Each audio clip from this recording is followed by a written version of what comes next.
Hello everyone and welcome to another Balance Your Productivity live on Facebook here 4:30 every Wednesday or nearly every Wednesday on Facebook Live. If you like and follow my Facebook page, then you'll get the notifications of when I go live. Feel free to share, watch any of the previous sessions. And if you have any comments or questions that you would like to ask, then please then drop them in the comments or send me a message and I'll be happy to get back to you. So what I wanted to talk about today was a sort of a bit of a follow-on from a topic that I covered last month, I think it was, a while back, about meetings, and to talk a bit more about how you can manage your calendar more productively and more effectively. On average, busy professionals are spending or attending about 60 meetings a month, which is a lot of meetings, even if they're just 1 hour long. Quite often they're longer than that. So it's very easy to just feel that you spend all your time in meetings, and it's one of those things that 30% of people feel that they waste a lot of time in meetings. So these are some tips and some guidelines about how you can manage your calendar so that you can be more effective with the amount of meetings that you have, or just how you manage your calendar in a more effective way. So I just want to go into a little bit more detail on some of the tips that I shared previously. And it sort of started off with a couple of the clients I've been working with. Meetings has come up quite frequently as being a sort of a topic that they want to talk through or discuss, or work out how they can organise and structure the meetings that they have and deal with the volume of meetings that they're always being invited to or part of. And also I was talking to a group of delegates last week at a session I ran, and the discussion or the topic came up about meetings and scheduling meetings with different clients and having access to different calendars and who you let see what appointments, and not necessarily wanting everyone to see who you're booking meetings with other people, particularly if you work in certain industries where you don't want to share that sort of information or people necessarily to know what you're up to. And also, if you, which a lot of people do, is you either have your team or your colleagues, or you've got a secretary or a PA who books meetings on your behalf. So this is just a few guidelines on how you can manage those meetings more effectively, because otherwise what tends to happen is people will see a free time slot in your diary and they'll book a meeting in, and then somebody else comes along, books another meeting in for you, and before you know it, your diary is full of meetings and you're either rushing around from one meeting to the other, or there's no real thought or structure in the way your meetings are managed in your calendar. So these are just a few guidelines on how you both you yourself and other people can manage your time and your availability so you can be more productive with the time that you have.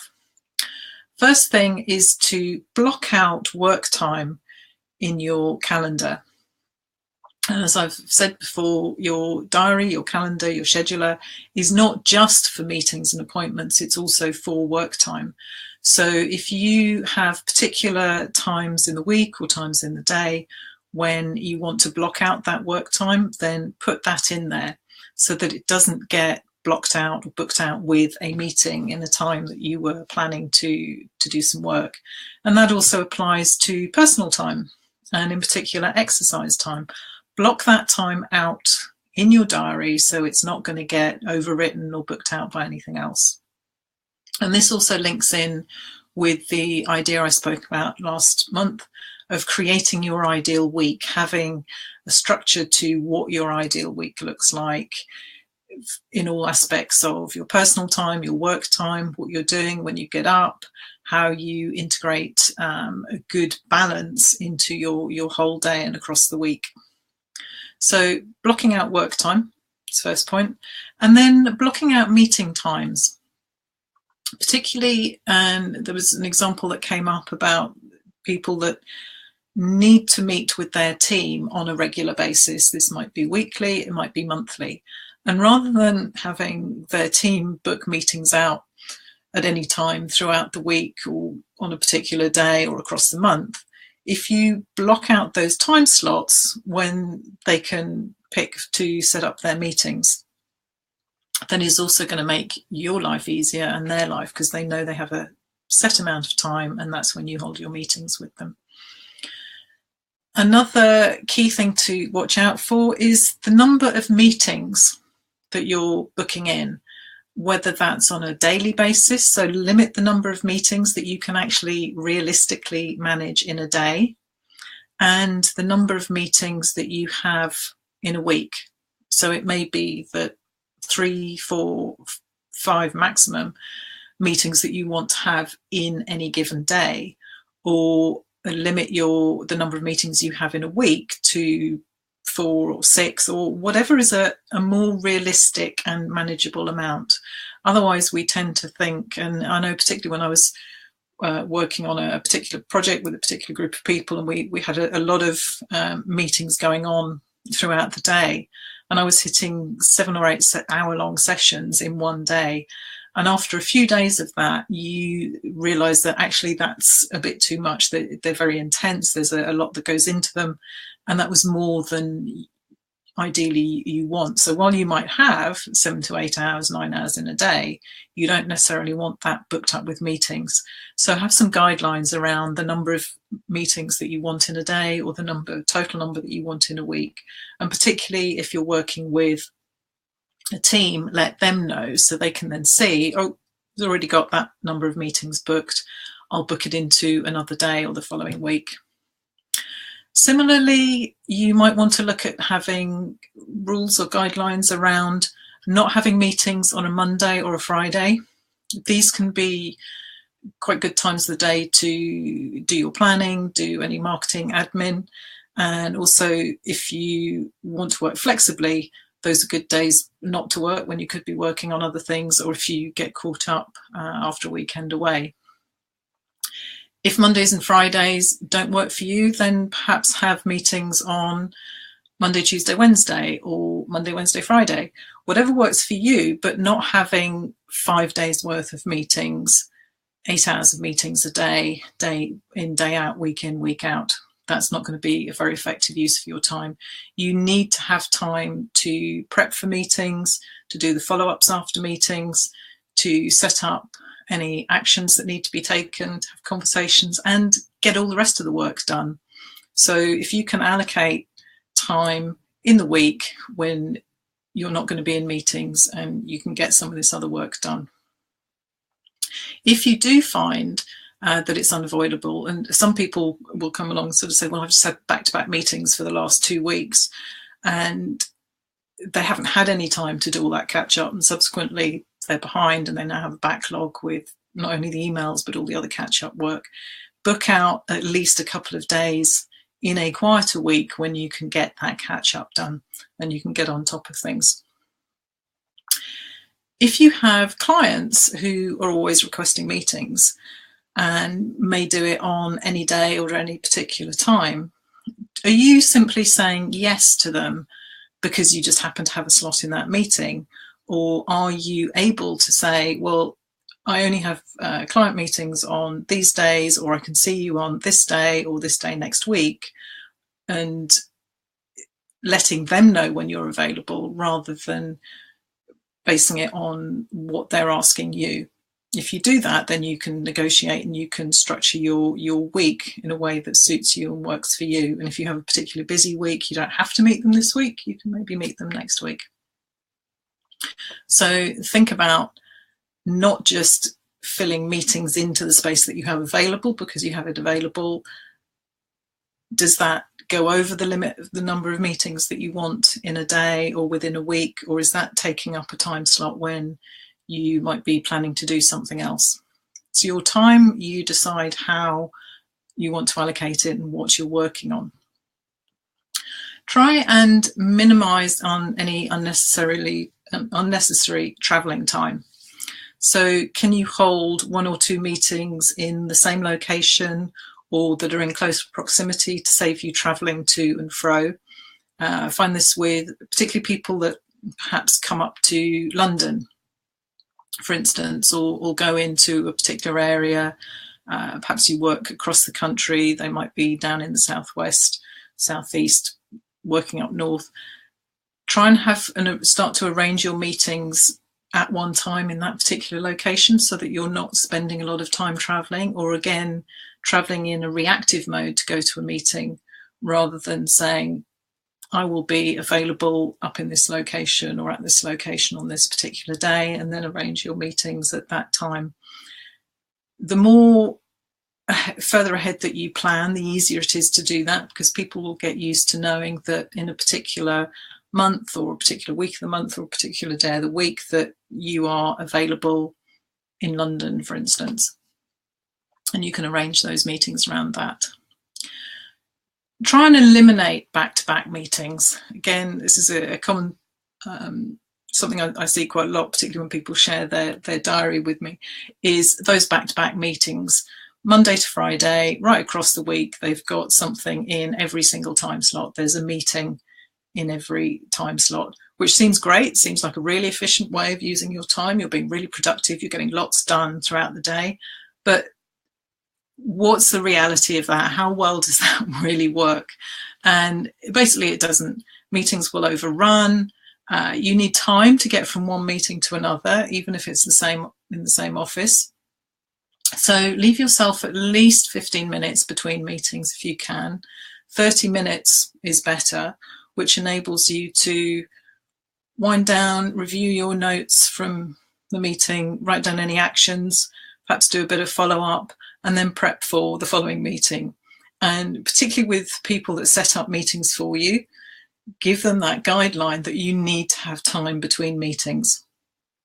As one of the common problems is that other people book meetings, so they see you've got a time slot between 10 and 11, 11 and 12, and they'll book a meeting in that without thinking about what else might be going on.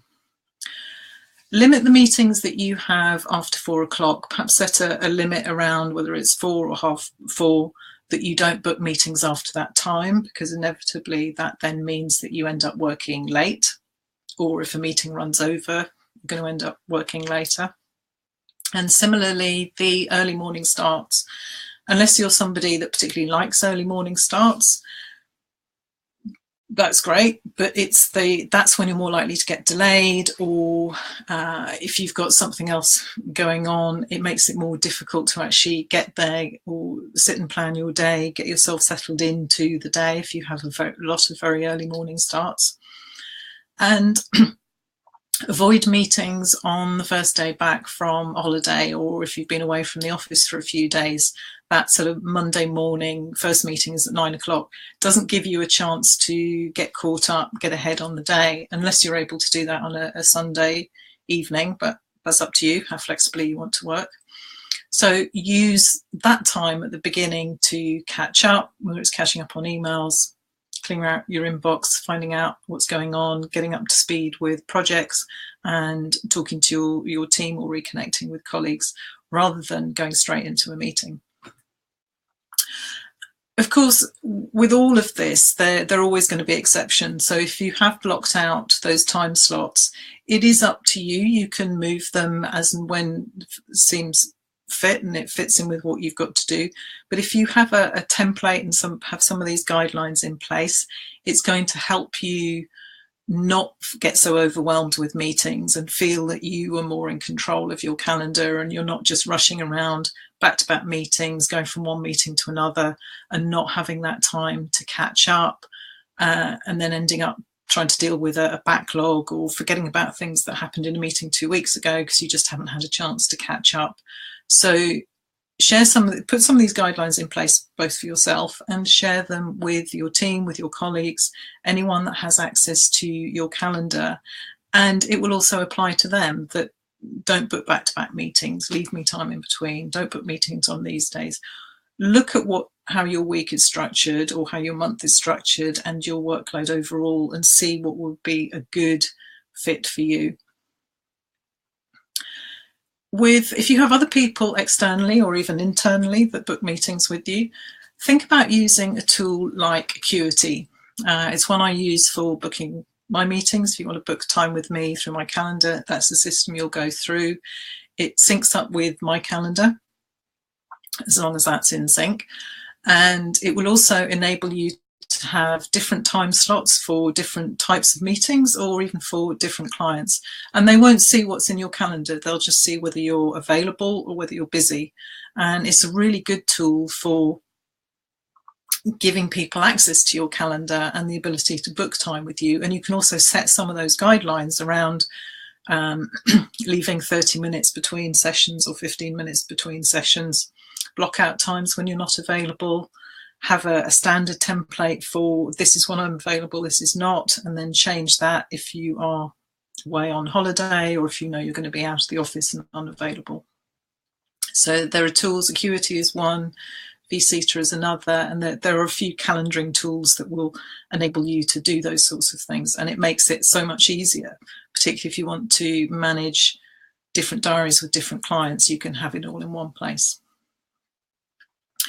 So another way of avoiding that email ping pong that people get into, of trying to find times when everyone is available, and if you don't have access to people's calendar, then you can use something like Doodle, which will enable you to suggest times and then find out who's available when, as well as if you have a team calendar that's synced up. Some of those tools will also allow you to see what everyone's availability is, instead of trying to find a time or setting a time when people aren't available. Or that's when you then get squeezed into that time you would allocated for doing something, and somebody else put a meeting in there for you which you didn't really want. So if you need help creating a structure and a routine and implementing this into your calendar, then do get in touch, ask a question, put something in the comments, and I'll be happy to get back to you. And there are more tips and strategies on this in the previous session that I ran on meetings, and also on my blog posts. So take a look at those. And if you work from home, check out the free download that's currently available on my website. I'm not going to be around myself for the next couple of weeks, so I will see you again in towards the end of March. So until then, stay productive, and I'll see you later.